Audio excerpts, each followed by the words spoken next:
تو وقت دام میخونم هیچ کس جلوگیر می شده نمیتونه. کلمه بگیم تا همین لحظه هر کس فریب من خورده توبه کن. خب تا به همین لحظه هر کس فریب من خورده توبه کنه. اگر ما خدایا ما کسر فریب دادیم، خدایا تو خودت به این خواجه صاحب میفهمی که دفع ما همین امروز بکن.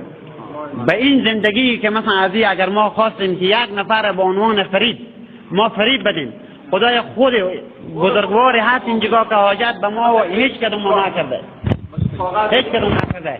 ما همین رو میگم که خدایا اگر به من مثلا ازی واقعا تو بدادی، باز به می جمع نشان ده که مثلا ازی من برای همین بدادم که من به ظرف یک هفته من می قرآن شریف رو پیش همین آدم یاد میگیرم. نگاه کنین که اگر یاد نگرفتم این گپا من دروغ بوده.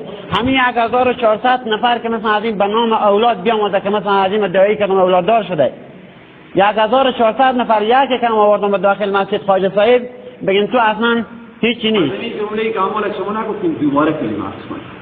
کافر شده دوباره تداوی کردیم خداوند میکنه چه نمیکنه تو چطور میکنی که بچه میکنه و می آسان الحمد میخونم سر قول والله بس میکنی الحمد لله کلمه رو کافر شده. لا اله الا الله محمد رسول الله اشهد ان لا اله الا الله محمد رسول الله. 1400 سال تو بچه دار که دیگه شو یار میکنه چه نمیکنه تو میگی من بچه دار شما چی رقم دعا خوندین دعا دادین میکنی دعا میکنی به حیای خلاص میکنی جای کنی خرج کنی شرف بیای تو بیاورین که مسلمان کی به جلوی ما کافر میشی. خب من مسلمان هستم. بد کردم اونایی که بچه دار کردم. بگو بد کردم اونایی که بچه دار کردم.